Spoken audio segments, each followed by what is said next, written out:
I wasn't expecting such a dedicated character chapter for Izumo. Like this was only like really only focused on her as an individual and stuff with her. I do like her relationship with Latla. It's interesting to see whenever she goes places, she very quickly manages to get on good terms with somebody, like at least one person when they're like she made friends with Tatiana relatively fairly. Like it didn't seem impossible. Like, it wasn't something that's like they just locked eyes and became friends.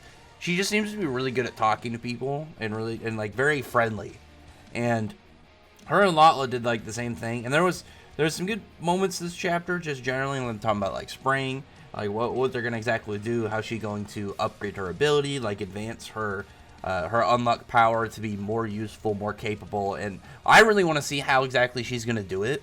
Like, there is the potential that I was thinking about if she's able to transfer her unlock into bullets and then shoot her gun, and then maybe like if you got hit by one of those bullets, you'd be affected by unlock. I think that'd be a really cool way to upgrade her power because it would give her like a way to offensively fight without just throttling her fighting capability. Like Andy can move around. He's got like abilities to help him move, like pressurize blood streams and whatnot. Whether it's just in straight shots or like spinning or like doing all these different things. Superhuman physical abilities. He's got like all these different techniques and ways to fight. And we've seen that with other characters. Like, don't look at someone like Shen and stuff. Like the way that they have way more of like a close combat style of fighting rather than like a tricky power or a ranged kind of like ability. Izumo, I don't know. Like, you would need a really good time skip to put her on level with some, like, even not like directly on level with someone like Andy or Shen, but capable enough to actually fight at that kind of like area. Like if she was in there throwing hands with like some character that was that brawling up with Andy or something like that. I think that the idea of her figuring out new ways to use it would be a better way than just making her all of a sudden like a close combat fighter, like a really skilled fighter. Her power doesn't seem to work the same as like any guys that like have a power that also buffs them or like just have developed like a super body. I think like if she's able to either put it into bullets or maybe put it into objects, or like her general level of manipulation and maybe transference of the unlock is the best way I think that possibly that it can get upgraded. But we'll see. There was some really nice moments. She's reading like Yumi while they're traveling. There was that really big whale. And I like the panel just seeing it eat the building because it showed off the sheer scale of like how huge it is. It's way bigger than I remember it. Like I remember it being pretty big. I don't know if it's gotten bigger or what, but it completely just eats the building and the cliff. Like the cruise ship I knew was larger than this building, but like this has to either be a small building or that was just a bigger than any real life cruise ship because this whale is huge.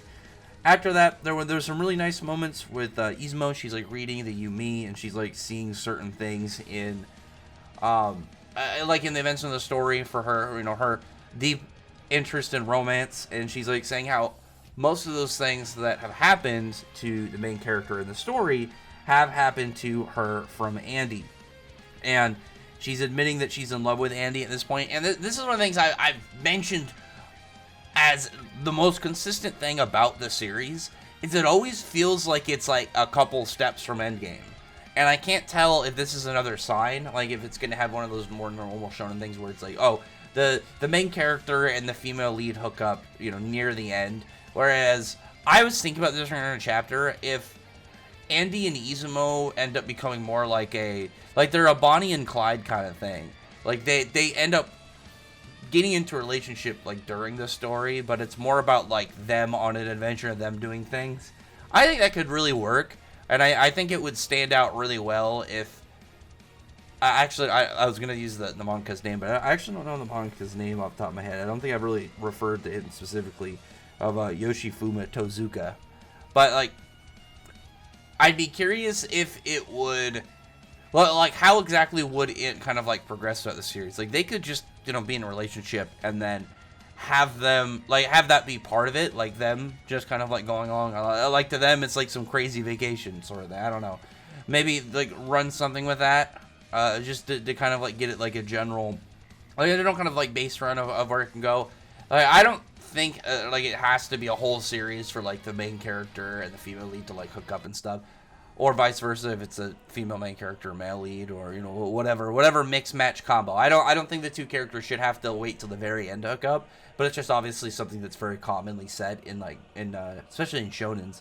So it's a big question mark for Andy and Izumo of like what it indicates for the series, because like I said, I can't tell if this series is ever actually near endgame or like how far it's gonna go. And I have enjoyed that about this series. You have no idea the distance that it's going to travel. It's somewhere to Chainsaw Man, where it was like nearing the end of Chainsaw Man. It was like, is this series gonna continue like beyond this next arc? Like I could see it happening, but it doesn't need to happen just by the way that like the author does stuff. We could easily get endgame Undead Unluck next arc, but who knows exactly how it's gonna work. Anyway, near the end of the chapter, they're getting prepped up. Like they know that they gotta go against, they gotta go up against the Summeruma. And oh, this is like a side note. I liked how they were talking about like Izumo might try and like she was saying like, oh, you can't love an Uma, because she was trying to like figure out how to use her power against like an Uma, because you know it's like a love and affection based, like her power, like where it stems from. And she's like, well, I like Clothy, and you know, referring to Andy's suit, the Uma that, you know, regenerates his outfit whenever it gets damaged.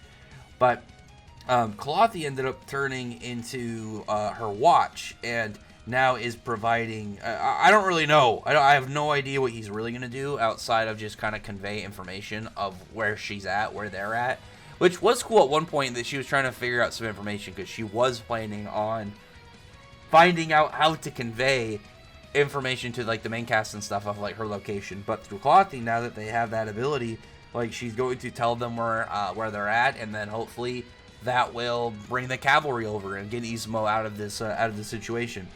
But anyway, this was a good chapter. This was pretty solid. Like a lot of the Shonen Jump was pretty quick reads this week. Like Black Clover was like a short chapter, but it was like this Mission Yozakura, that new series Red Hood. I think the only one that I didn't read really fast was not like I sped I just completely speed read like through it, but it was just like the chapter itself felt pretty short. I think Mashal was the one that felt like a really, like it didn't have that kind of like very fast pace, because with this one it was mostly there was a couple dialogue portions, and then it was like, all right, move up, we're doing stuff, and then the whole part with Izumo realizing her affections for Andy, which was really nice. I actually would really like it if it was like they hook up and become a thing, and the series still continues, and they can be, you know, together while the story is progressing, and it can become like it can kind of become a point in the story, and like figure out how to utilize that as it's going.